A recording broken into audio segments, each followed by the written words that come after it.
The Poetics by Aristotle. Translated by S.H. Butcher. Read by Mark Cassidy. I propose to treat of poetry in itself and of its various kinds, noting the essential quality of each, to inquire into the structure of the plot as requisite to a good poem, into the number and nature of the parts of which a poem is composed, and similarly into whatever else falls within the same inquiry. Following then the order of nature, let us begin with the principles which come first. Epic poetry and tragedy, comedy also and dithyrambic poetry, and the music of the flute and of the lyre in most of their forms, are all in their general conception modes of imitation. They differ, however, from one another in three respects, the medium, the objects, the manner or mode of imitation being in each case distinct. For as there are persons who by conscious art or mere habit imitate and represent various objects through the medium of colour and form, or again by the voice, so in the arts above mentioned taken as a whole, the imitation is produced by rhythm, language, or harmony, either singly or combined.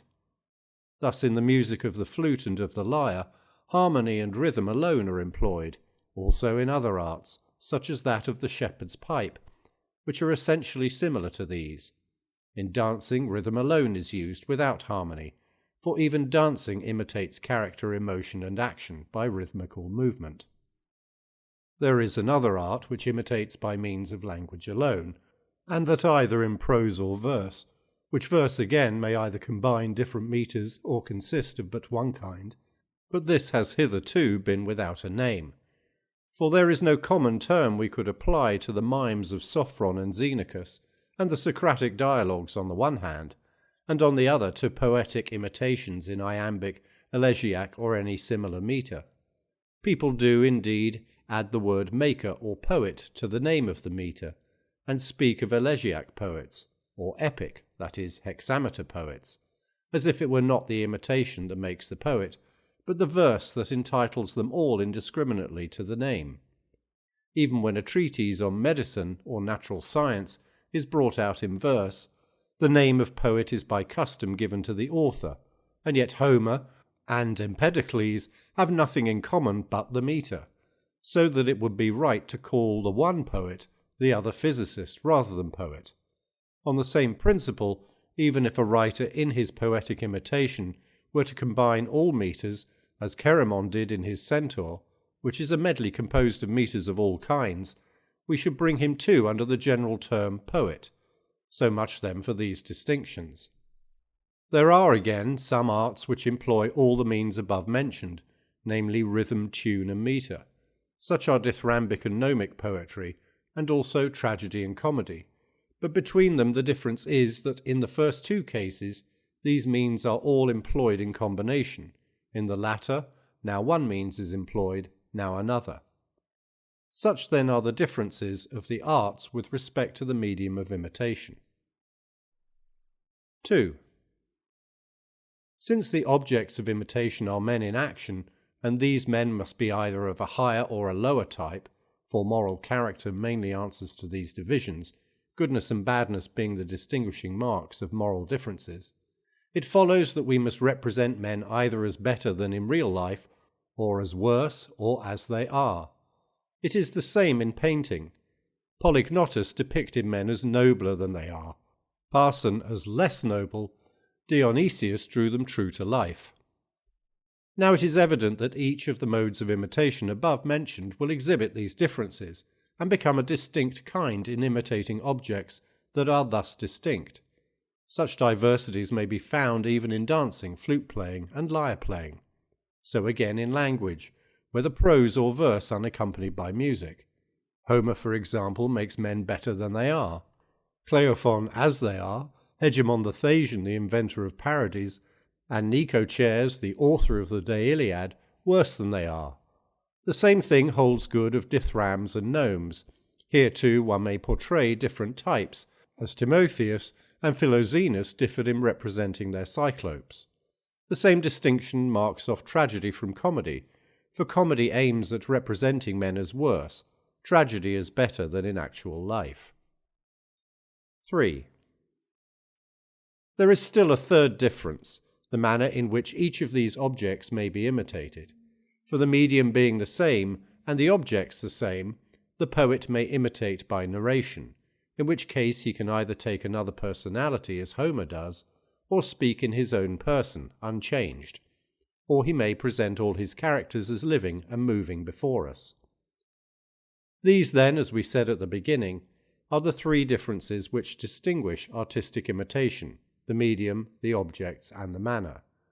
So that from one point of view, Sophocles is an imitator of the same kind as Homer, for both imitate higher types of character. From another point of view, of the same kind as Aristophanes, for both imitate persons acting and doing. Hence some say the name of drama is given to such poems as representing action. For the same reason the Dorians claim the invention both of tragedy and comedy. The claim to comedy is put forward by the Megarians, not only by those of Greece proper, who allege that it originated under their democracy, but also by the Megarians of Sicily. For the poet Epicharmus, who is much earlier than Chionides and Magnus, belonged to that country.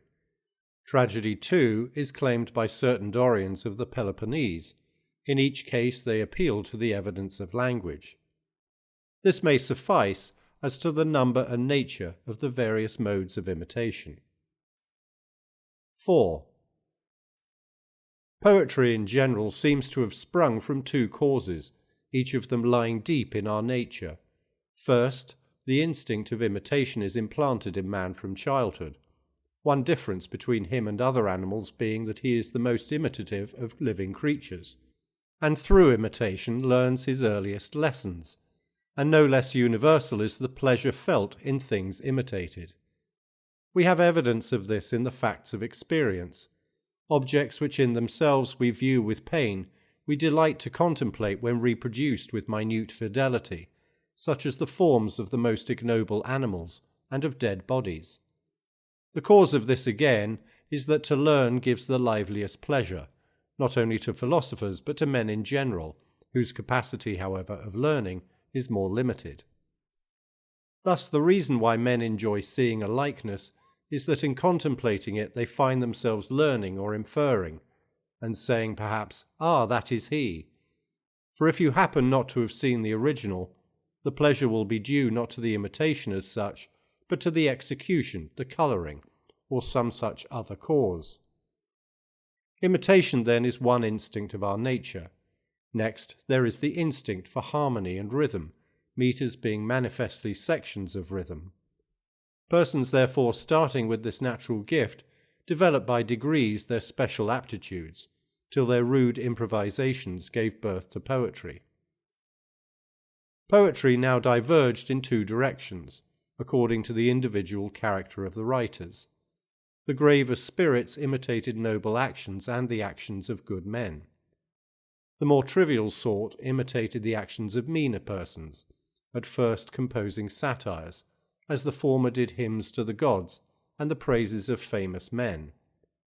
A poem of the satirical kind cannot indeed be put down to any author earlier than Homer, though many such writers probably there were. But from Homer onward, instances can be cited, his own Margits, for example, and other similar compositions. The appropriate metre was also here introduced, hence the measure is still called the iambic or lampooning measure, being that in which people lampooned one another. Thus the older poets were distinguished as writers of heroic or of lampooning verse. As in the serious style, Homer is preeminent among poets, for he alone combined dramatic form with excellence of imitation, so he too first laid down the main lines of comedy by dramatizing the ludicrous instead of writing personal satire. His Margits bears the same relation to comedy that the Iliad and Odyssey do to tragedy. But when tragedy and comedy came to light, the two classes of poets still followed their natural bent. The lampooners became writers of comedy, and the epic poets were succeeded by tragedians, since the drama was a larger and higher form of art. Whether tragedy has as yet perfected its proper types or not, and whether it is to be judged in itself or in relation also to the audience, this raises another question. Be that as it may, tragedy, as also comedy, was at first mere improvisation. The one originated with the authors of the dithyramb, the other with those of the phallic songs, which are still in use in many of our cities. Tragedy advanced by slow degrees. Each new element that showed itself was in turn developed. Having passed through many changes, it found its natural form, and there it stopped. Aeschylus first introduced a second actor. He diminished the importance of the chorus and assigned the leading part to the dialogue. Sophocles raised the number of actors to 3 and added scene painting. Moreover, it was not till late that the short plot was discarded for one of greater compass, and the grotesque diction of the earlier satiric form for the stately manner of tragedy. The iambic measure then replaced the trochaic tetrameter, which was originally employed when the poetry was of the satiric order, and had greater affinities with dancing. Once dialogue had come in, nature herself discovered the appropriate measure. For the iambic is, of all measures, the most colloquial. We see it in the fact that conversational speech runs into iambic lines more frequently than into any other kind of verse, rarely into hexameters, and only when we drop the colloquial intonation. The additions to the number of episodes or acts, and the other accessories of which tradition tells must be taken as already described, for to discuss them in detail would doubtless be a large undertaking. 5. Comedy is, as we have said, an imitation of characters of a lower type, not, however, in the full sense of the word bad, the ludicrous being merely a subdivision of the ugly. It consists in some defect or ugliness which is not painful or destructive. To take an obvious example, the comic mask is ugly and distorted, but does not imply pain. The successive changes through which tragedy passed, and the authors of these changes are well known, whereas comedy has had no history, because it was not at first treated seriously. It was late before the Archon granted a comic chorus to a poet. The performers were till then voluntary. Comedy had already taken definite shape when comic poets, distinctively so called, are heard of. Who furnished it with masks or prologues, or increased the number of actors, these and other similar details remain unknown. As for the plot, it came originally from Sicily, but of Athenian writers Crates was the first, who, abandoning the iambic or lampooning form, generalized his themes and plots. Epic poetry agrees with tragedy insofar as it is an imitation in verse of characters of a higher type. They differ in that epic poetry admits but one kind of metre, and is narrative in form. They differ again in their length, for tragedy endeavours as far as possible to confine itself to a single revolution of the sun, or but slightly to exceed this limit, whereas the epic action has no limits of time. This then is a second point of difference, though at first the same freedom was admitted in tragedy as in epic poetry. Of their constituent parts, some are common to both, some peculiar to tragedy. Whoever, therefore, knows what is good or bad tragedy, knows also about epic poetry. All the elements of an epic poem are found in tragedy, but the elements of a tragedy are not all found in the epic poem. 6. Of the poetry which imitates in hexameter verse, and of comedy, we will speak hereafter. Let us now discuss tragedy, resuming its formal definition, as resulting from what has been already said. Tragedy, then, is an imitation of an action that is serious, complete, and of a certain magnitude, in language embellished with each kind of artistic ornament, the several kinds being found in separate parts of the play, in the form of action, not of narrative, through pity and fear, effecting the proper purgation of these emotions. By language embellished, I mean language into which rhythm, harmony, and song enter. By the several kinds in separate parts, I mean that some parts are rendered through the medium of verse alone, others again with the aid of song.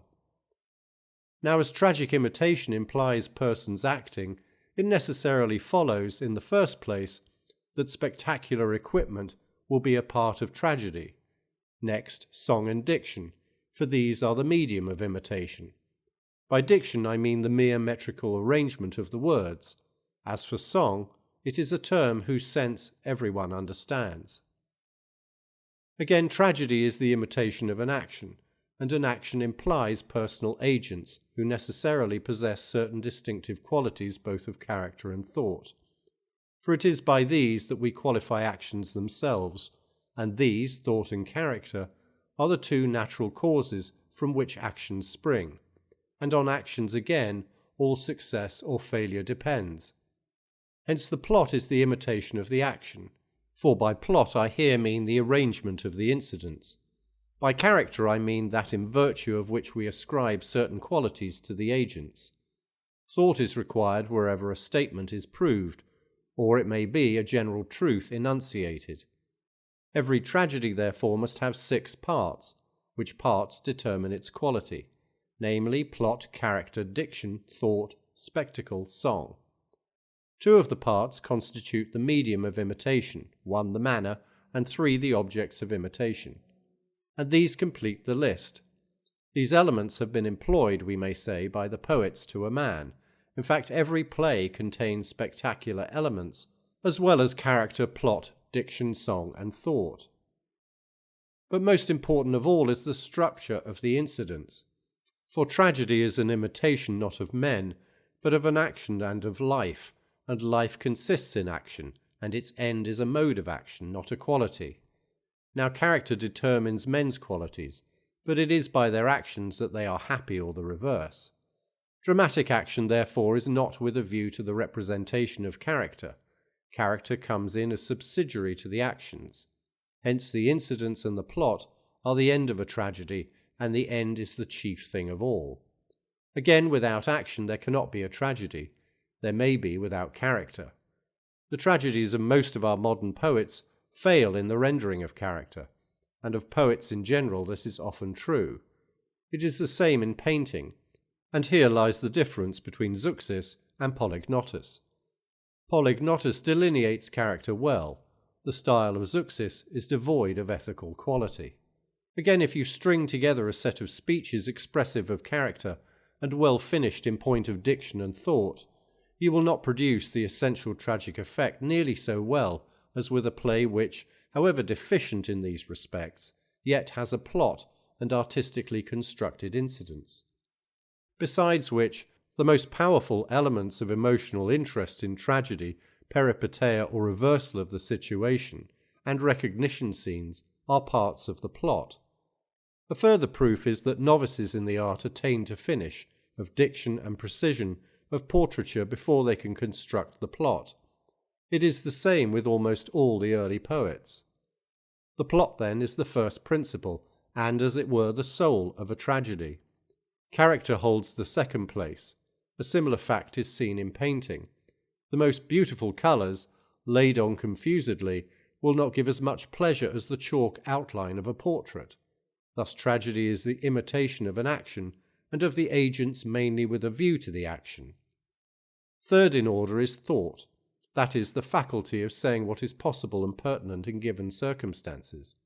In the case of oratory, this is the function of the political art, and of the art of rhetoric, and so indeed the older poets make their characters speak the language of civic life, the poets of our time the language of the rhetoricians. Character is that which reveals moral purpose, showing what kind of things a man chooses or avoids. Speeches, therefore, which do not make this manifest, or in which the speaker does not choose or avoid anything whatever, are not expressive of character. Thought, on the other hand, is found where something is proved to be, or not to be, or a general maxim is enunciated. Fourth among the elements enumerated comes diction, by which I mean, as has been already said, the expression of the meaning in words, and its essence is the same, both in verse and prose. Of the remaining elements, song holds the chief place among the embellishments. The spectacle has indeed an emotional attraction of its own, but of all the parts it is the least artistic, and connected least with the art of poetry. For the power of tragedy, we may be sure, is felt even apart from representation and actors. Besides, the production of spectacular effects depends more on the art of the stage machinist than on that of the poet. 7. These principles being established, let us now discuss the proper structure of the plot, since this is the first and most important thing in tragedy. Now, according to our definition, tragedy is an imitation of an action that is complete and whole, and of a certain magnitude, for there may be a whole that is wanting in magnitude. A whole is that which has a beginning, a middle, and an end. A beginning is that which does not itself follow anything by causal necessity, but after which something naturally is or comes to be. An end, on the contrary, is that which itself naturally follows some other thing, either by necessity or as a rule, but has nothing following it. A middle is that which follows something as some other thing follows it. A well-constructed plot, therefore, must neither begin nor end at haphazard, but conform to these principles. Again, a beautiful object, whether it be a living organism or any whole composed of parts, must not only have an orderly arrangement of parts, but must also be of a certain magnitude, for beauty depends on magnitude and order. Hence a very small animal organism cannot be beautiful, for the view of it is confused, the object being seen in an almost imperceptible moment of time. Nor again can one of vast size be beautiful, for as the eye cannot take it all in at once, the unity and sense of the whole is lost for the spectator, as for instance if there were one 1,000 miles long. As therefore in the case of animate bodies and organisms a certain magnitude is necessary, and a magnitude which may be easily embraced in one view, so in the plot a certain length is necessary, and a length which can be easily embraced by the memory. The limit of length in relation to dramatic competition and sensuous presentment is no part of artistic theory, for had it been the rule for 100 tragedies to compete together, the performance would have been regulated by the water clock, as indeed we are told was formerly done. But the limit as fixed by the nature of the drama itself is this: the greater the length, the more beautiful will the piece be by reason of its size, provided that the whole be perspicuous. And to define the matter roughly, we may say that the proper magnitude is comprised within such limits, that the sequence of events according to the law of probability or necessity will admit of a change from bad fortune to good, or from good fortune to bad. 8. Unity of plot does not, as some persons think, consist in the unity of the hero, for infinitely various are the incidents in one man's life which cannot be reduced to unity, and so too there are many actions of one man out of which we cannot make one action. Hence the error, as it appears, of all poets who have composed a Heraclid, a Thesiad, or other poems of the kind. They imagine that as Heracles was one man, the story of Heracles must also be a unity.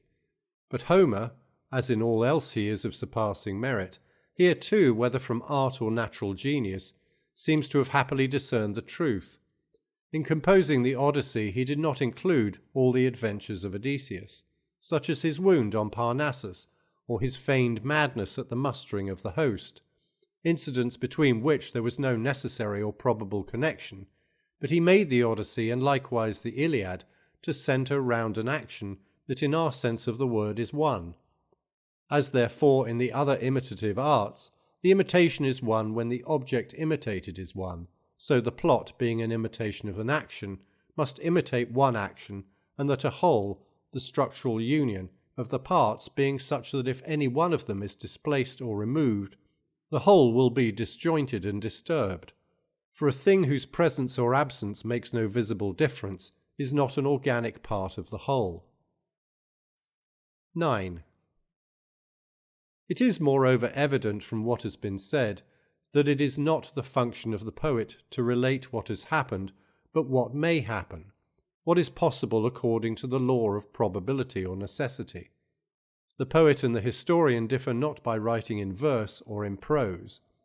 The work of Herodotus might be put into verse, and it would still be a species of history, with metre no less than without it. The true difference is that one relates what has happened, the other what may happen. Poetry, therefore, is a more philosophical and a higher thing than history, for poetry tends to express the universal, history the particular. By the universal I mean how a person of a certain type will on occasion speak or act, according to the law of probability or necessity, and it is this universality at which poetry aims in the names she attaches to the personages. The particular is, for example, what Alcibiades did or suffered. In comedy this is already apparent, for here the poet first constructs the plot on the lines of probability, and then inserts characteristic names, unlike the lampooners who write about particular individuals. But tragedians still keep to real names, the reason being that what is possible is credible. What has not happened we do not at once feel sure to be possible, but what has happened is manifestly possible, otherwise it would not have happened. Still, there are even some tragedies in which there are only one or two well-known names, the rest being fictitious. In others none are well-known, as in Agathon's Antheus, where incidents and names alike are fictitious, and yet they give none the less pleasure. We must not, therefore, at all costs, keep to the received legends, which are the usual suspects of tragedy. Indeed, it would be absurd to attempt it, for even subjects that are known only to a few, and yet give pleasure to all. It clearly follows that the poet or maker should be the maker of plots rather than of verses, since he is a poet because he imitates, and what he imitates are actions. And even if he chances to take an historical subject, he is none the less a poet, for there is no reason why some events that have actually happened should not conform to the law of the probable and possible, and in virtue of that quality in them, he is their poet or maker. Of all plots and actions, the episodic are the worst. I call a plot episodic in which the episodes or acts succeed one another without probable or necessary sequence. Bad poets compose such pieces by their own fault, good poets to please the players, for as they write showpieces for competition, they stretch the plot beyond its capacity, and are often forced to break the natural continuity. But again, tragedy is an imitation not only of a complete action, but of events inspiring fear or pity. Such an effect is best produced when the events come on us by surprise, and the effect is heightened when at the same time they follow as cause and effect. The tragic wonder will be greater than if they happened of themselves or by accident, for even coincidences are most striking when they have an air of design. We may instance the statue of Mitus at Argos, which fell upon his murderer while he was a spectator at a festival and killed him. Such events seem not to be due to mere chance. Plots, therefore, constructed on these principles are necessarily the best. 10. Plots are either simple or complex, for the actions in real life, of which the plots are an imitation, obviously show a similar distinction. An action which is one and continuous in the sense above defined I call simple, when the change of fortune takes place without reversal of the situation, and without recognition. A complex action is one in which the change is accompanied by such reversal, or by recognition, or by both. These last should arise from the internal structure of the plot, so that what follows should be the necessary or probable result of the preceding action. It makes all the difference whether any given event is a case of propter hoc or post hoc. 11. Reversal of the situation is a change by which the action veers round to its opposite, subject always to our rule of probability or necessity. Thus in the Oedipus, the messenger comes to cheer Oedipus and free him from his alarms about his mother, but by revealing who he is, he produces the opposite effect. Again in the Lynceus is being led away to his death, and Aeneas goes with him, meaning to slay him.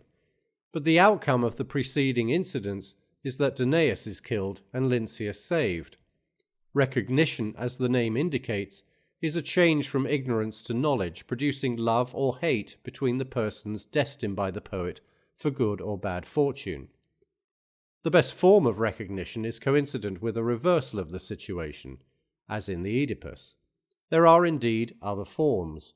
Even inanimate things of the most trivial kind may in a sense be objects of recognition. Again, we may recognize or discover whether a person has done a thing or not.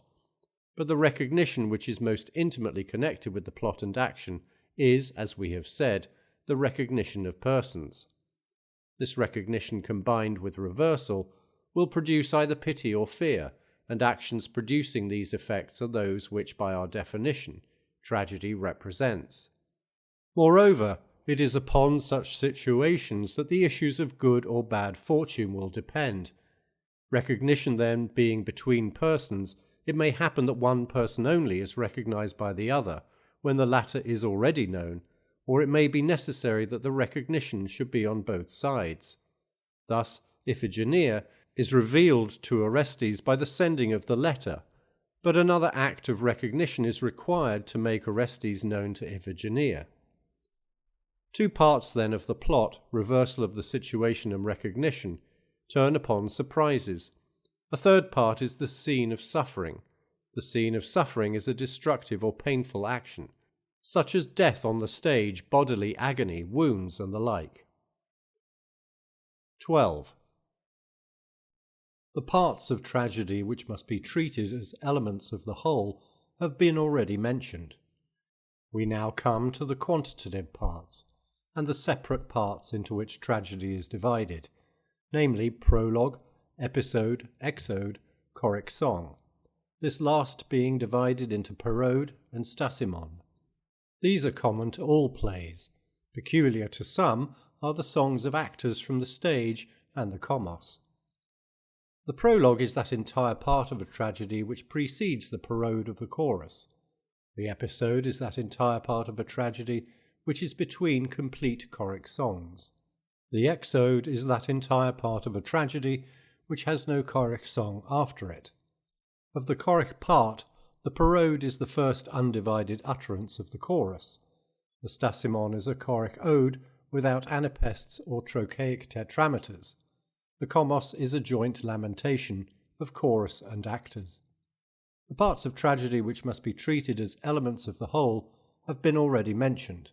The quantitative parts, the separate parts into which it is divided, are here enumerated. 13. As the sequel to what has already been said, we must proceed to consider what the poet should aim at, and what he should avoid in constructing his plots, and by what means the specific effect of tragedy will be produced. A perfect tragedy should, as we have seen, be arranged not on the simple but on the complex plan. It should moreover imitate actions which excite pity and fear, this being the distinctive mark of tragic imitation. It follows plainly, in the first place, that the change of fortune presented must not be the spectacle of a virtuous man brought from prosperity to adversity, for this moves neither pity nor fear. It merely shocks us. Nor again that of a bad man passing from adversity to prosperity, for nothing can be more alien to the spirit of tragedy. It possesses no single tragic quality. It neither satisfies the moral sense, nor calls forth pity or fear. Nor again should the downfall of the utter villain be exhibited. A plot of this kind would doubtless satisfy the moral sense, but it would inspire neither pity nor fear, for pity is aroused by unmerited misfortune, fear by the misfortune of a man like ourselves. Such an event, therefore, will be neither pitiful nor terrible. There remains then the character between these two extremes, that of a man who is not eminently good and just, yet whose misfortune is brought about not by vice or depravity, but by some error or frailty.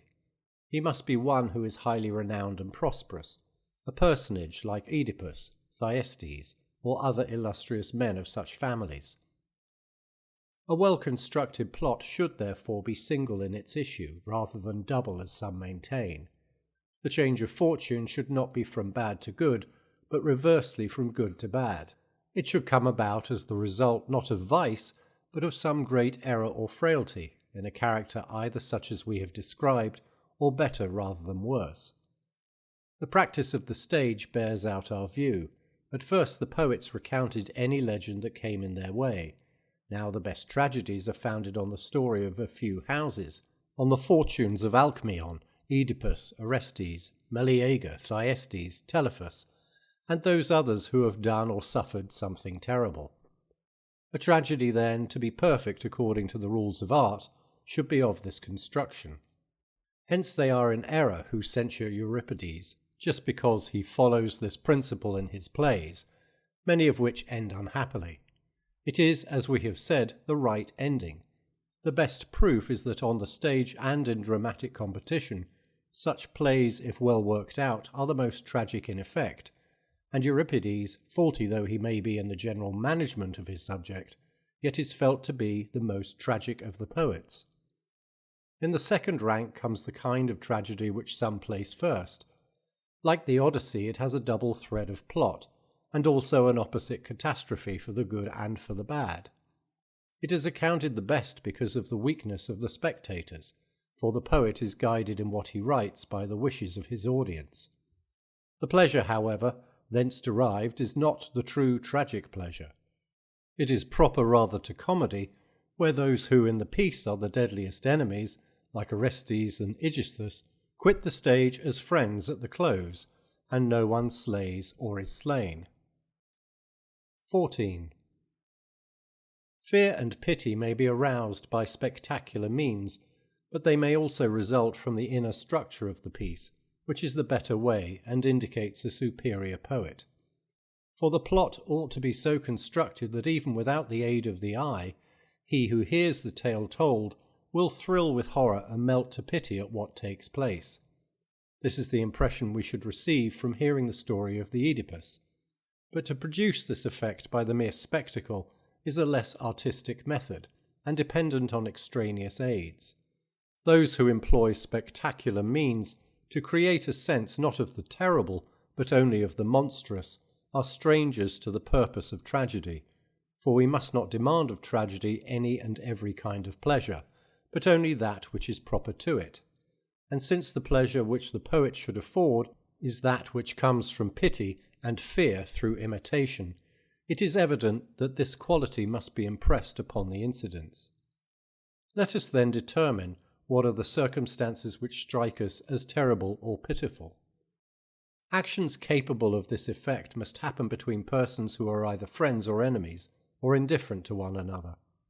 If an enemy kills an enemy, there is nothing to excite pity either in the act or the intention, except so far as the suffering in itself is pitiful. So again with indifferent persons, but when the tragic incident occurs between those who are near or dear to one another, if, for example, a brother kills or intends to kill a brother, a son his father, a mother her son, a son his mother, or any other deed of the kind is done, these are the situations to be looked for by the poet. He may not indeed destroy the framework of the received legends. The fact, for instance, that Clytemnestra was slain by Orestes and Eriphyle by Alcmaeon, but he ought to show invention of his own, and skilfully handle the traditional material. Let us explain more clearly what is meant by skilful handling. The action may be done consciously and with knowledge of the persons, in the manner of the older poets. It is thus too that Euripides makes Medea slay her children. Or again the deed of horror may be done, but done in ignorance, and the tie of kinship or friendship be discovered afterwards. The Oedipus of Sophocles is an example. Here indeed the incident is outside the drama proper, but cases occur where it falls within the action of the play. One may cite the Alcmaeon of Astydamas, or Telegonus in the Wounded Odysseus. Again there is a third case, to be about to act with knowledge of the persons and then not to act. The fourth case is when someone is about to do an irreparable deed through ignorance and makes the discovery before it is done. These are the only possible ways, for the deed must either be done or not done, and that wittingly or unwittingly. But of all these ways, to be about to act knowing the persons, and then not to act, is the worst. It is shocking without being tragic, for no disaster follows. It is therefore never or very rarely found in poetry. One instance, however, is in the Antigone, where Haemon threatens to kill Creon. The next and better way is that the deed should be perpetrated. Still better, that it should be perpetrated in ignorance and the discovery made afterwards. There is then nothing to shock us, while the discovery produces a startling effect. The last case is the best, as when in the Chrysphant, Merope is about to slay her son, but, recognizing who he is, spares his life. So in the Iphigenia, the sister recognizes the brother just in time. Again, in the Helle, the son recognizes the mother when on the point of giving her up. This then is why a few families only, as has been already observed, furnish the subjects of tragedy. It was not art but happy chance that led the poets in search of subjects to impress the tragic quality upon their plots.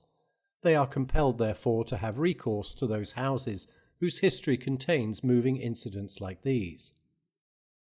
Enough has now been said concerning the structure of the incidents and the right kind of plot. 15. In respect of character, there are 4 things to be aimed at. First and most important, it must be good. Now any speech or action that manifests moral purpose of any kind will be expressive of character. The character will be good if the purpose is good. This rule is relative to each class. Even a woman may be good, and also a slave, though the woman may be said to be an inferior being, and the slave quite worthless. The second thing to aim at is propriety. There is a type of manly valour, but valour in a woman, or unscrupulous cleverness, is inappropriate. Thirdly, character must be true to life, for this is a distinct thing from goodness and propriety, as here described. The fourth point is consistency, for though the subject of the imitation, who suggested the type, be inconsistent, still he must be consistently inconsistent. As an example of motiveless degradation of character, we have Menelaus in the Orestes, of character indecorous and inappropriate, the lament of Odysseus in the Scylla, and the speech of Melanippe, of inconsistency, the Iphigenia at Arvis. For Iphigenia, the suppliant in no way resembles her later self. As in the structure of the plot, so too in the portraiture of character, the poet should always aim either at the necessary or the probable. Thus a person of a given character should speak or act in a given way, by the rule either of necessity or of probability, just as this event should follow that by necessary or probable sequence. It is therefore evident that the unravelling of the plot, no less than the complication, must arise out of the plot itself. It must not be brought about by the deus ex machina, as in the Medea, or in the return of the Greeks in the Iliad. The deus ex machina should be employed only for events external to the drama, for antecedent or subsequent events, which lie beyond the range of human knowledge, and which require to be reported or foretold, for to the gods we ascribe the power of seeing all things. Within the action there must be nothing irrational. If the irrational cannot be excluded, it should be outside the scope of the tragedy, such is the irrational element in the Oedipus of Sophocles. Again, since tragedy is an imitation of persons who are above the common level, the example of good portrait painters should be followed. They, while reproducing the distinctive form of the original, make a likeness which is true to life and yet more beautiful. So too the poet, in representing men who are irascible or indolent, or have other defects of character, should preserve the type and yet ennoble it. In this way Achilles is portrayed by Agathon and Homer. These, then, are rules the poet should observe, nor should he neglect those appeals to the senses, which, though not among the essentials, are the concomitants of poetry, for here too there is much room for error, but of this enough has been said in our published treatises. 16. What recognition is has been already explained. We will now enumerate its kinds. First, the least artistic form, which from poverty of wit is most commonly employed recognition by signs.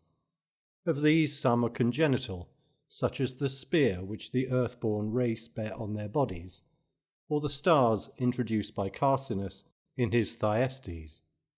Others are acquired after birth, and of these some are bodily marks, as scars, some external tokens, as necklaces, or the little ark in the tyro by which the discovery is effected. Even these admit of more or less skillful treatment. Thus, in the recognition of Odysseus by his scar, the discovery is made in one way by the nurse, in another by the swineherds. The use of tokens for the express purpose of proof, and indeed any formal proof with or without tokens, is a less artistic mode of recognition. A better kind is that which comes about by a turn of incident, as in the bath scene in the Odyssey. Next come the recognitions invented at will by the poet, and on that account wanting in art. For example, Orestes in the Iphigenia reveals the fact that he is Orestes. She indeed makes herself known by the letter, but he by speaking himself and saying what the poet, not what the plot, requires. This therefore is nearly allied to the fault above mentioned, for Orestes might as well have brought tokens with him. Another similar instance is the voice of the shuttle in the Tereus of Sophocles. The third kind depends on memory when the sight of some object awakens a feeling, as in the Cyprians of Disogenes, where the hero breaks into tears on seeing the picture, or again in the Lay of Alcinous, where Odysseus, hearing the minstrel play the lyre, recalls the past and weeps, and hence the recognition. The fourth kind is by process of reasoning. Thus in the Choephory, someone resembling me has come. No one resembles me but Orestes. Therefore Orestes has come. Such too is the discovery made by Iphigenia in the play of Polyidus the Sophist. It was a natural reflection for Orestes to make. So I too must die at the altar like my sister. So again in the Tivefs of Theodectes, the father says, I came to find my son, and I lose my own life. So too in the Phaneidae, the women on seeing the place inferred their fate. Here we are doomed to die, for here we were cast forth. Again, there is a composite kind of recognition involving false inference on the part of one of the characters, as in the Odysseus disguised as a messenger. A said that no one else was able to bend the bow, hence B, the disguised Odysseus, imagined that A would recognize the bow, which in fact he had not seen, and to bring about a recognition by this means that the expectation A would recognize the bow is false inference.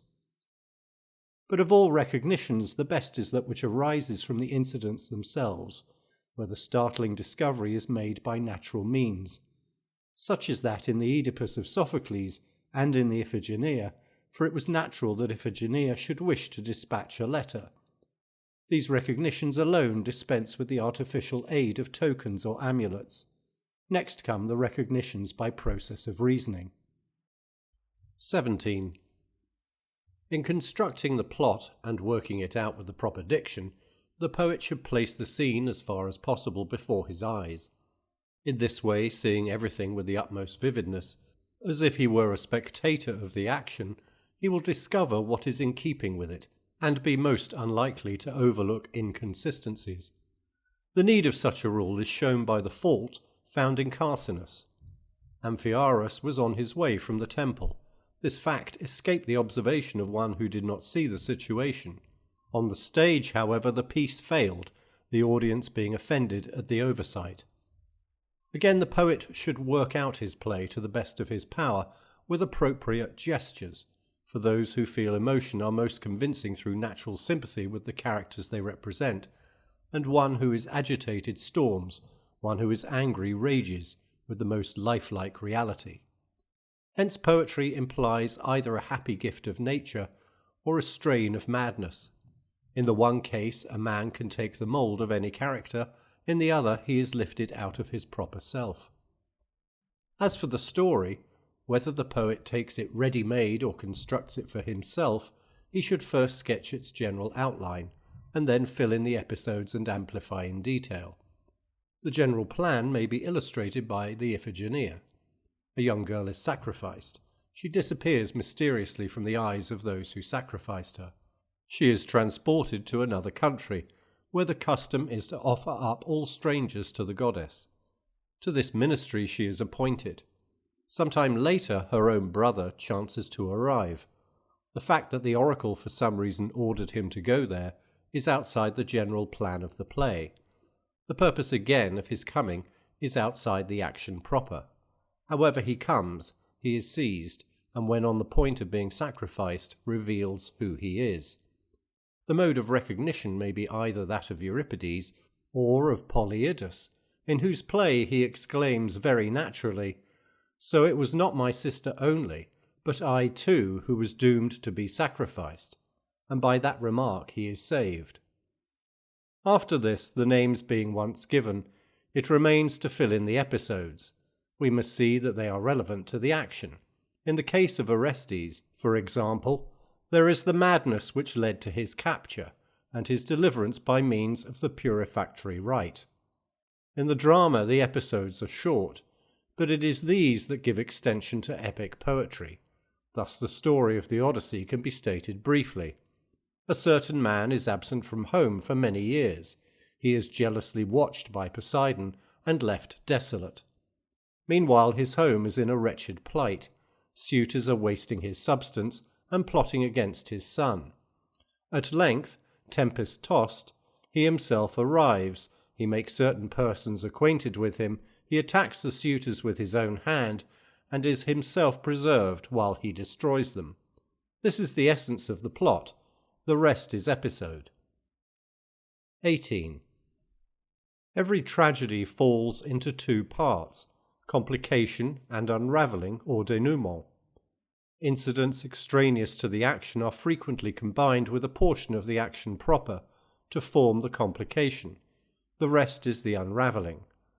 By the complication I mean all that extends from the beginning of the action to the part which marks the turning point to good or bad fortune.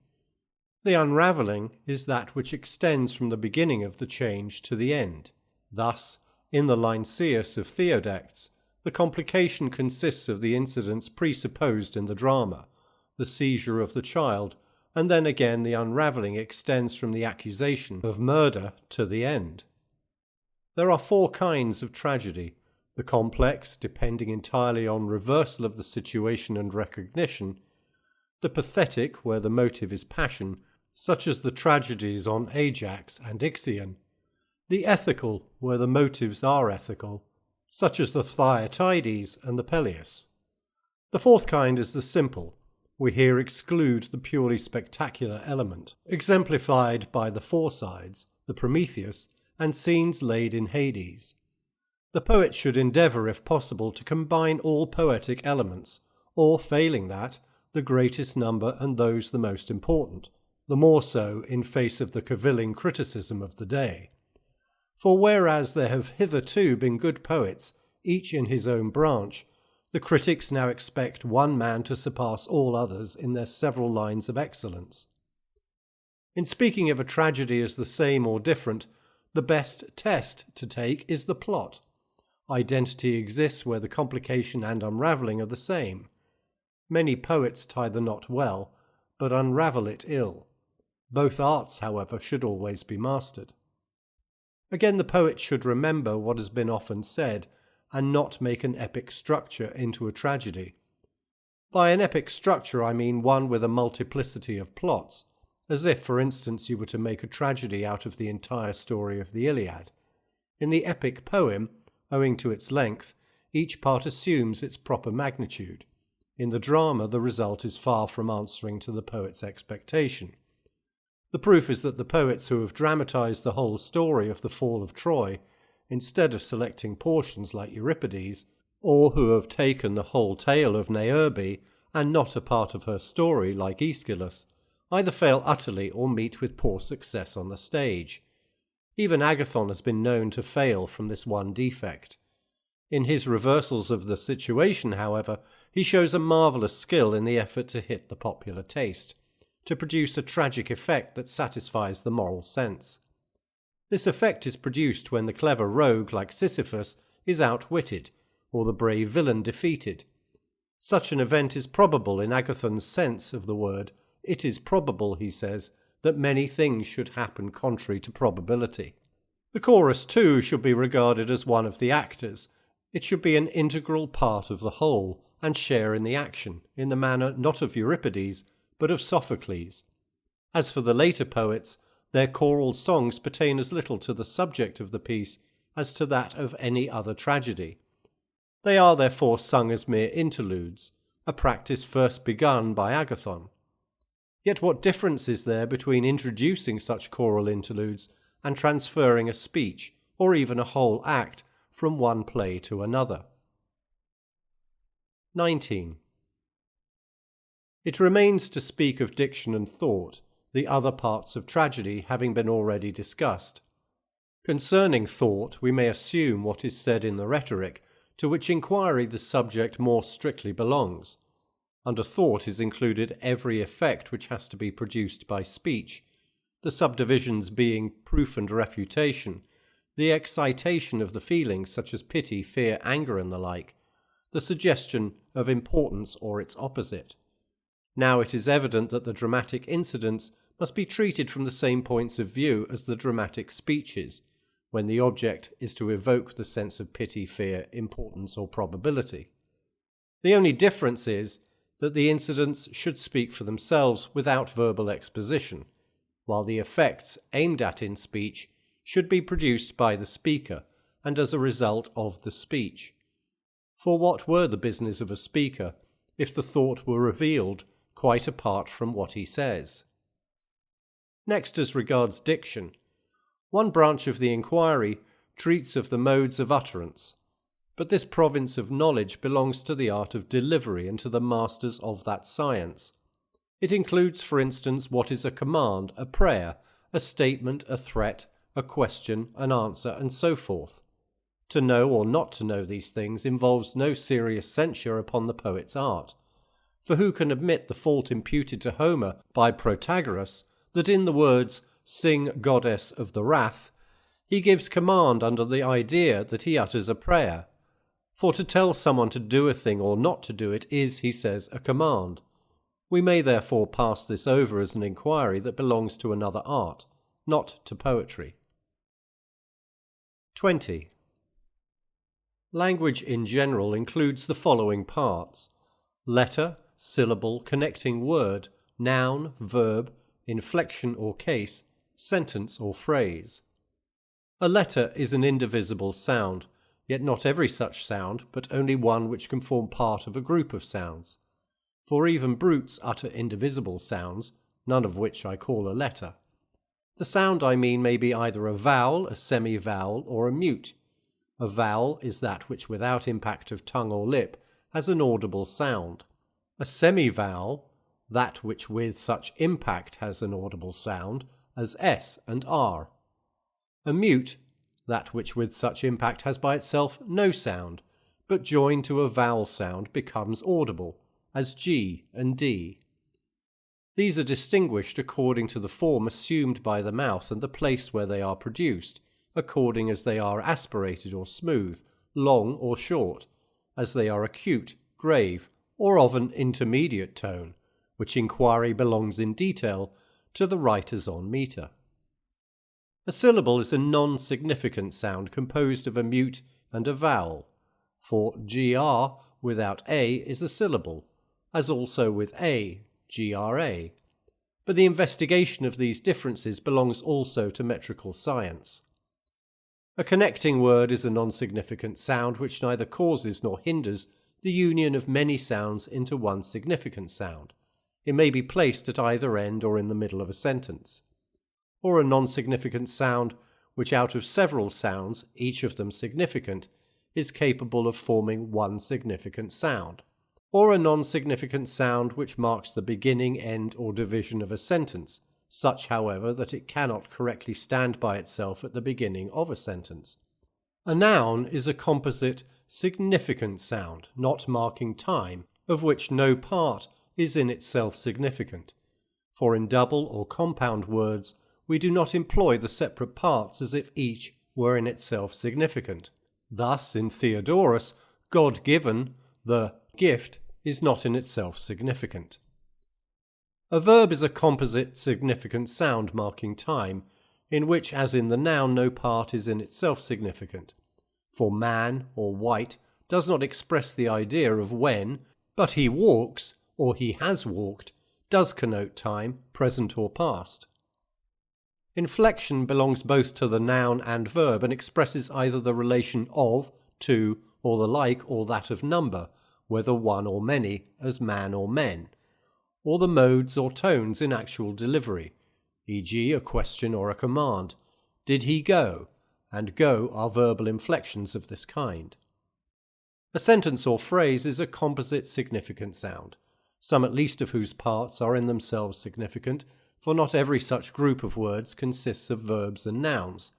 The definition of man, for example, but it may dispense even with the verb.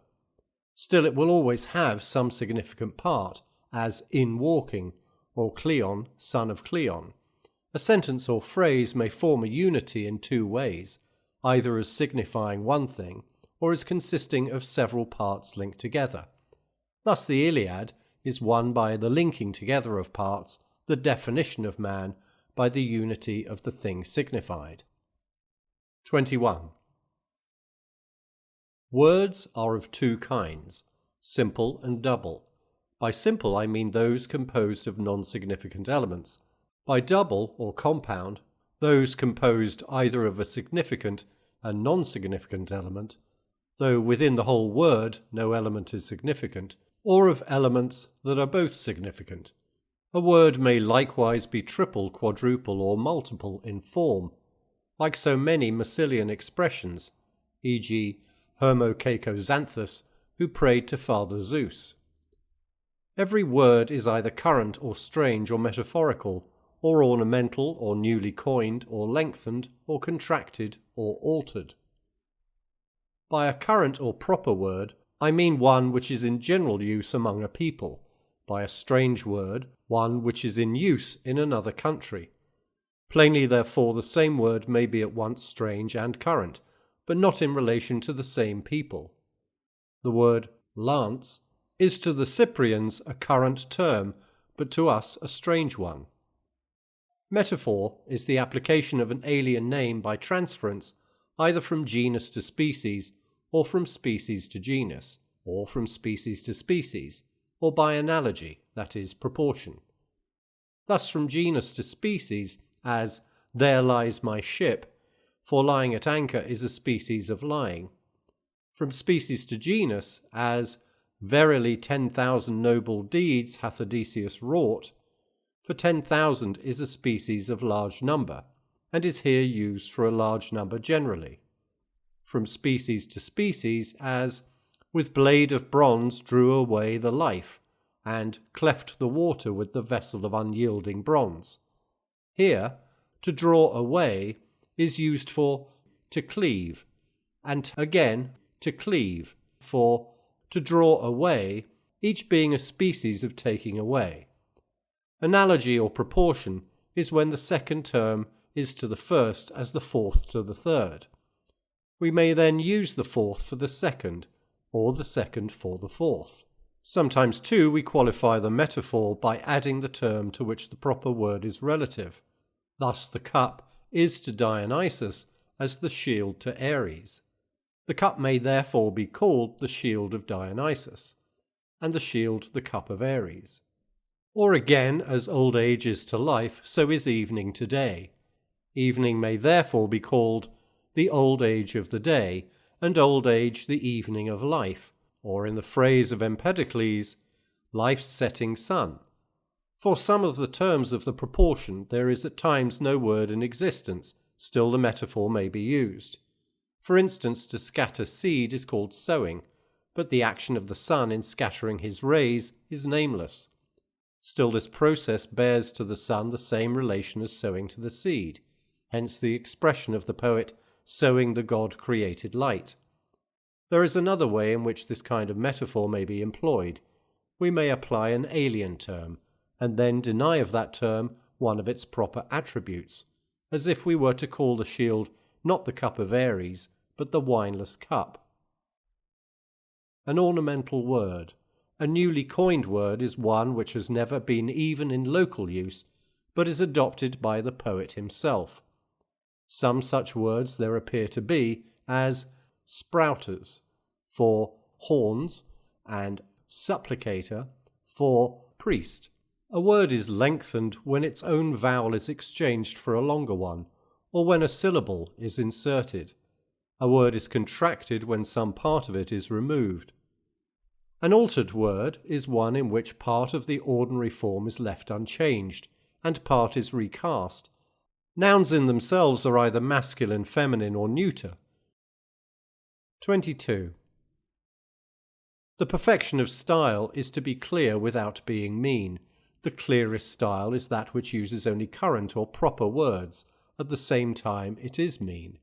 Witness the poetry of Cleophon and of Sthenelus. That diction, on the other hand, is lofty and raised above the commonplace, which employs unusual words. By unusual I mean strange or rare words, metaphorical, lengthened, anything, in short, that differs from the normal idiom. Yet a style wholly composed of such words is either a riddle or a jargon. A riddle, if it consists of metaphors, a jargon if it consists of strange or rare words. For the essence of a riddle is to express true facts under impossible combinations. Now this cannot be done by any arrangement of ordinary words, but by the use of metaphor it can. Such is the riddle, "A man I saw who on another man had glued the bronze by aid of fire," and others of the same kind. A diction that is made up of strange or rare terms is a jargon. A certain infusion, therefore, of these elements is necessary to style. For the strange or rare word, the metaphorical, the ornamental, and the other kinds above mentioned, will raise it above the commonplace and mean, while the use of proper words will make it perspicuous. But nothing contributes more to produce a clearness of diction that is remote from commonness than the lengthening, contraction, and alteration of words. For by deviating in exceptional cases from the normal idiom, the language will gain distinction, while at the same time the partial conformity with usage will give perspicuity. The critics therefore are in error who censure these licenses of speech and hold the author up to ridicule. Thus Euclides the Elder declared that it would be an easy matter to be a poet if you might lengthen syllables at will. To employ such license at all obtrusively is no doubt grotesque, but in any mode of poetic diction there must be moderation. Even metaphors, strange or rare words, or any similar forms of speech would produce the like effect if used without propriety, and with the express purpose of being ludicrous. How great a difference is made by the appropriate use of lengthening may be seen in epic poetry by the insertion of ordinary forms in the verse. So again, if we take a strange or rare word, a metaphor, or any similar mode of expression, and replace it by the current or proper term, the truth of our observation will be manifest. For example, Aeschylus and Euripides each composed the same iambic line, but the alteration of a single word by Euripides, who employed the rarer term instead of the ordinary one, makes one verse appear beautiful and the other trivial. Again, Ariphrades ridiculed the tragedians for using phrases which no one would employ in ordinary speech. It is precisely because such phrases are not part of the current idiom that they give distinction to the style. This, however, he failed to see. It is a great matter to observe propriety in these several modes of expression, as also in compound words, strange or rare words, and so forth. But the greatest thing by far is to have a command of metaphor. This alone cannot be imparted by another. It is the mark of genius, for to make good metaphors implies an eye for resemblances. Of the various kinds of words, the compound are best adapted to dithyrambs, rare words to heroic poetry, metaphors to iambic. In heroic poetry, indeed, all these varieties are serviceable, but in iambic verse, which reproduces as far as may be familiar speech, the most appropriate words are those which are found even in prose. These are the current or proper, the metaphorical, the ornamental. Concerning tragedy and imitation by means of action, this may suffice. 23. As to that poetic imitation which is narrative in form and employs a single metre, the plot manifestly ought, as in a tragedy, to be constructed on dramatic principles. It should have for its subject a single action, whole and complete, with a beginning, a middle, and an end. It will thus resemble a living organism in all its unity, and produce the pleasure proper to it. It will differ in structure from historical compositions which of necessity present not a single action, but a single period, and all that happened within that period, to one person or to many, little connected together as the events may be. For as the sea fight at Salamis and the battle with the Carthaginians in Sicily took place at the same time, but did not tend to any one result, so in the sequence of events one thing sometimes follows another, and yet no single result is thereby produced. Such is the practice, we may say, of most poets. Here again, then, as has been already observed, the transcendent excellence of Homer is manifest.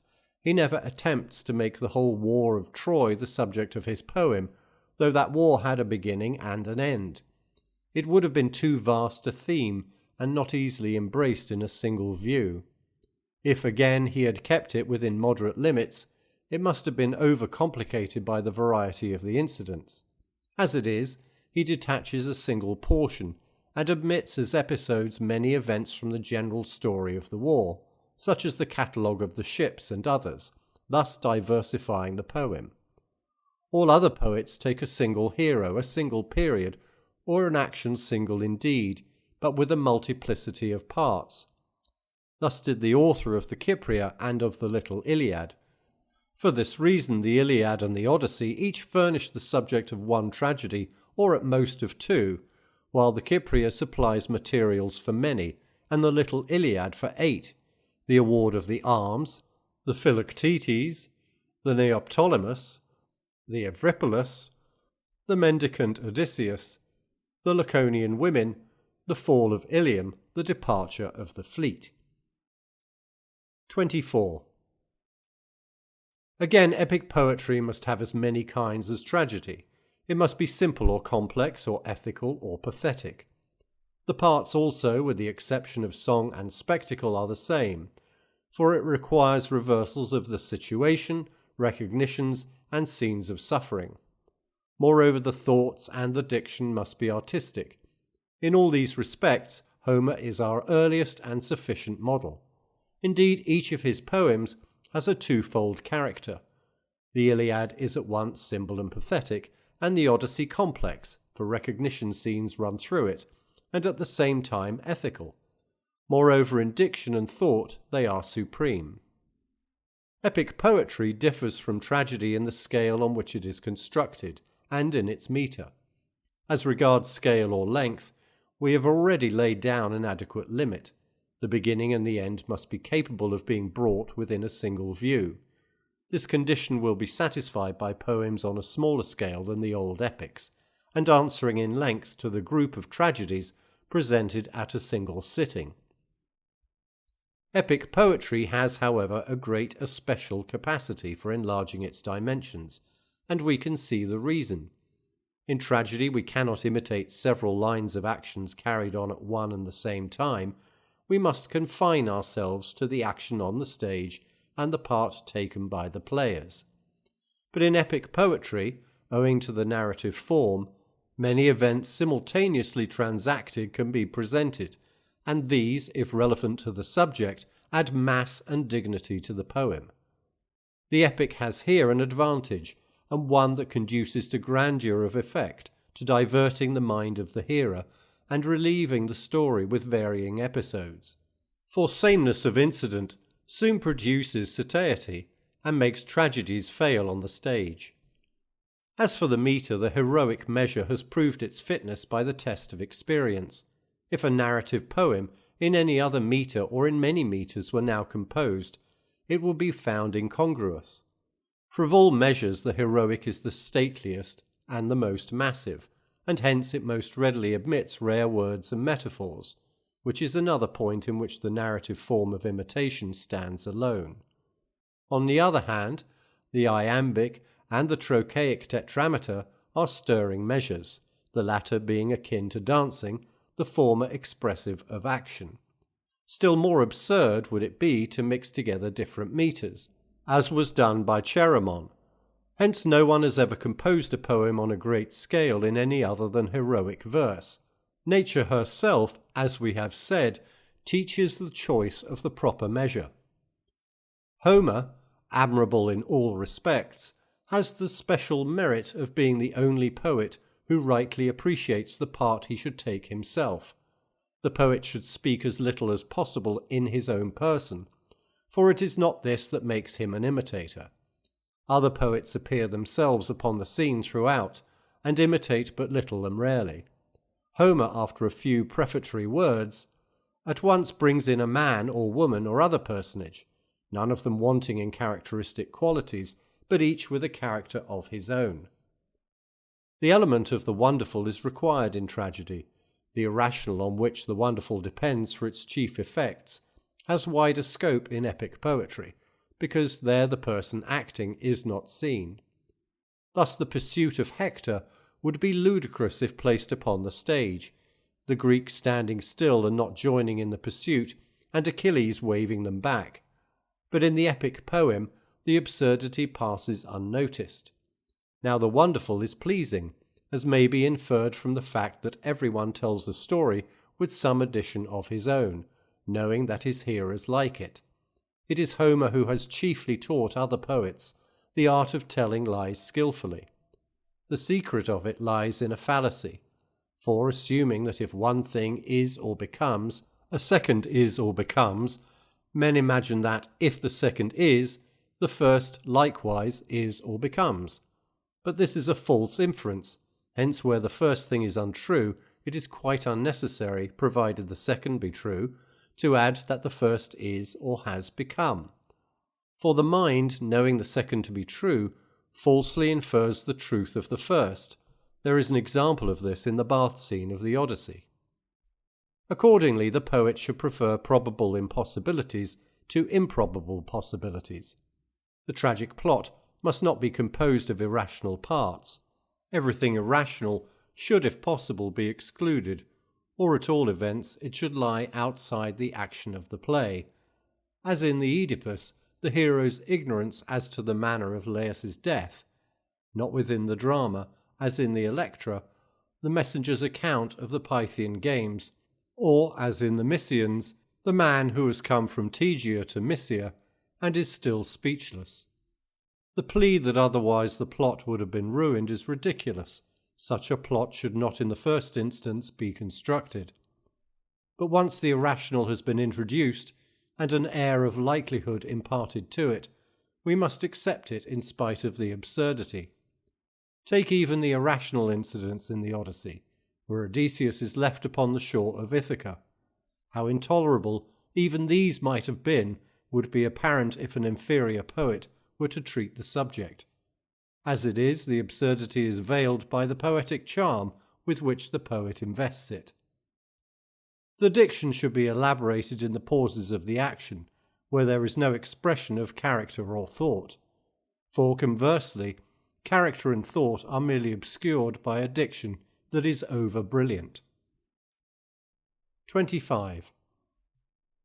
With respect to critical difficulties and their solutions, the number and nature of the sources from which they may be drawn may be thus exhibited. The poet, being an imitator like a painter or any other artist, must of necessity imitate one of three objects: things as they were or are, things as they are said or thought to be, or things as they ought to be. The vehicle of expression is language, either current terms, or it may be rare words or metaphors. There are also many modifications of language, which we concede to the poets. Add to this that the standard of correctness is not the same in poetry and politics, any more than in poetry and any other art. Within the art of poetry itself, there are two kinds of faults: those which touch its essence and those which are accidental. If a poet has chosen to imitate something, but has imitated it incorrectly, through want of capacity, the error is inherent in the poetry. But if the failure is due to a wrong choice, if he has represented a horse as throwing out both his off legs at once, or introduced technical inaccuracies in medicine, for example, or in any other art, the error is not essential to the poetry. These are the points of view from which we should consider and answer the objections raised by the critics. First, as to matters which concern the poet's own art. If he describes the impossible, he is guilty of an error, but the error may be justified if the end of the art be thereby attained, the end being that already mentioned, if, that is, the effect of this or any other part of the poem is thus rendered more striking. A case in point is the pursuit of Hector. If, however, the end might have been as well or better attained without violating the special rules of the poetic art, the error is not justified, for every kind of error should, if possible, be avoided. Again, does the error touch the essentials of the poetic art or some accident of it? For example, not to know that a hind has no horns is a less serious matter than to paint it inartistically. Further, if it be objected that the description is not true to fact, the poet may perhaps reply, but the objects are as they ought to be, just as Sophocles said that he drew men as they ought to be, Euripides as they are. In this way the objection may be met. If, however, the representation be of neither kind, the poet may answer, "This is how men say the thing is." This applies to tales about the gods. It may well be that these stories are not higher than fact, nor yet true to fact. They are very possibly what Xenophanes says of them. But anyhow, this is what is said. Again, a description may be no better than the fact. Still, it was the fact, as in the passage about the arms. Upright upon their butt ends stood the spears. This was the custom then, as it now is among the Illyrians. Again, in examining whether what has been said or done by someone is poetically right or not, we must not look merely to the particular act or saying, and ask whether it is poetically good or bad. We must also consider by whom it is said or done, to whom, when, by what means, or for what end, whether, for instance, it be to secure a greater good or avert a greater evil. Other difficulties may be resolved by due regard to the usage of language. We may note a rare word, where the poet perhaps employs, not in the sense of mules, but of sentinels. So again of Dolon. Ill-favoured indeed he was to look upon. It is not meant that his body was ill-shaped, but that his face was ugly. For the Cretans use the word well-favoured to denote a fair face. Again, does not mean mix it stronger as for hard drinkers, but mix it quicker.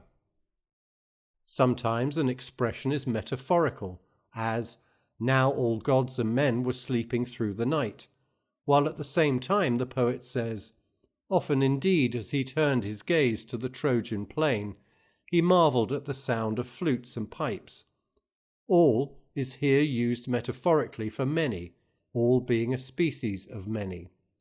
So in the verse, "Alone she hath no part," alone is metaphorical, for the best known may be called the only one. Again, the solution may depend upon accent or breathing, or again the question may be solved by punctuation, as in Empedocles, "Of a sudden things became mortal that before had learned to be immortal, and things unmixed before mixed."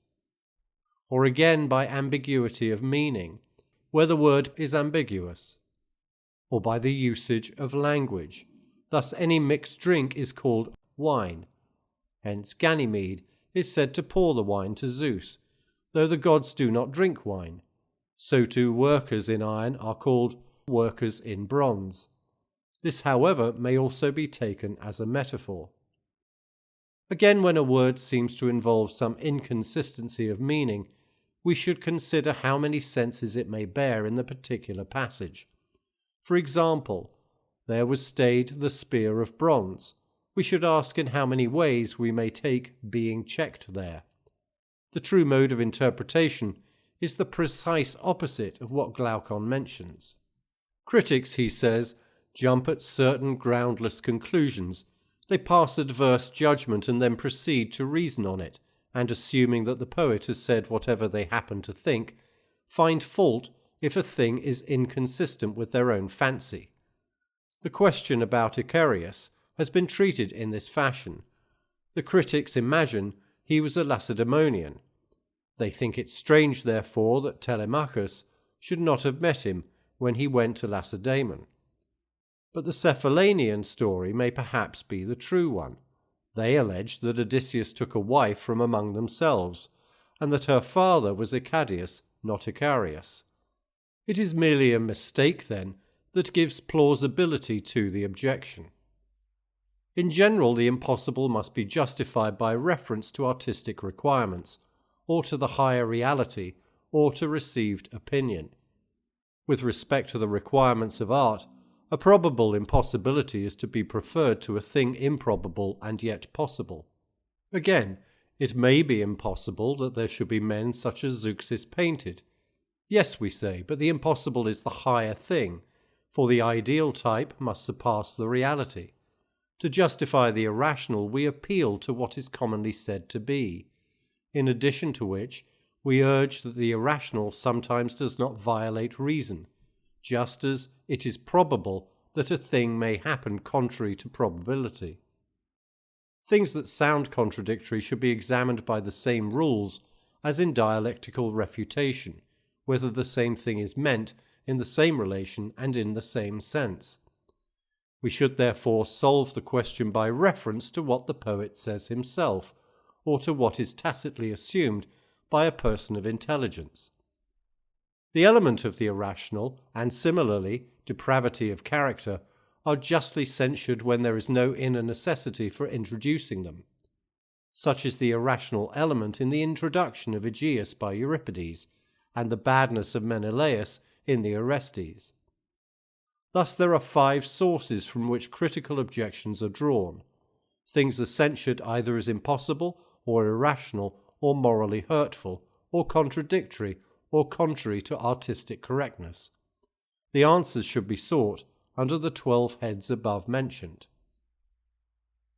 26. The question may be raised whether the epic or tragic mode of imitation is the higher. If the more refined art is the higher, and the more refined in every case is that which appeals to the better sort of audience, the art which imitates anything and everything is manifestly most unrefined. The audience is supposed to be too dull to comprehend unless something of their own is thrown in by the performers, who therefore indulge in restless movements. Bad flute players twist and twirl if they have to represent the quoit throw, or hustle the Coryphaeus when they perform the Scylla. Tragedy, it is said, has this same defect. We may compare the opinion that the older actors entertained of their successors. Meniscus used to call Callipides ape on account of the extravagance of his action, and the same view was held of Pindarus. Tragic art, then, as a whole, stands to epic in the same relation as the younger to the elder actors. So we are told that epic poetry is addressed to a cultivated audience who do not need gesture, tragedy to an inferior public. Being then unrefined, it is evidently the lower of the two. Now, in the first place, this censure attaches not to the poetic but to the histrionic art, for gesticulation may be equally overdone in epic recitation, as by Sosistratus, or in lyrical competition, as by Mnasidtheus the Opuntian. Next, all action is not to be condemned any more than all dancing, but only that of bad performers. Such was the fault found in Callipides, as also in others of our own day, who are censured for representing degraded women. Again, tragedy, like epic poetry, produces its effect even without action. It reveals its power by mere reading. If then in all other respects it is superior, this fault, we say, is not inherent in it. And superior it is, because it has all the epic elements. It may even use the epic metre, with the music and spectacular effects as important accessories, and these produce the most vivid of pleasures. Further, it has vividness of impression in reading as well as in representation. Moreover, the art attains its end within narrower limits, for the concentrated effect is more pleasurable than one which is spread over a long time and so diluted. What, for example, would be the effect of the Oedipus of Sophocles if it were cast into a form as long as the Iliad? Once more, the epic imitation has less unity, as is shown by this, that any epic poem will furnish subjects for several tragedies. Thus, if the story adopted by the poet has a strict unity, it must either be concisely told and appear truncated, or, if it conform to the epic canon of length, it must seem weak and watery. Such length implies some loss of unity, if, I mean, the poem is constructed out of several actions, like the Iliad and the Odyssey, which may have many such parts, each with a certain magnitude of its own. Yet these poems are as perfect as possible in structure. Each is, in the highest degree attainable, an imitation of a single action. If then tragedy is superior to epic poetry in all these respects, and moreover fulfills its specific function better as an art, for each art ought to produce, not any chance pleasure, but the pleasure proper to it, as already stated, it plainly follows that tragedy is the higher art, as attaining its end more perfectly. Thus much may suffice concerning tragic and epic poetry in general, their several kinds and parts, with the number of each and their differences, the causes that make a poem good or bad, the objections of the critics, and the answers to these objections.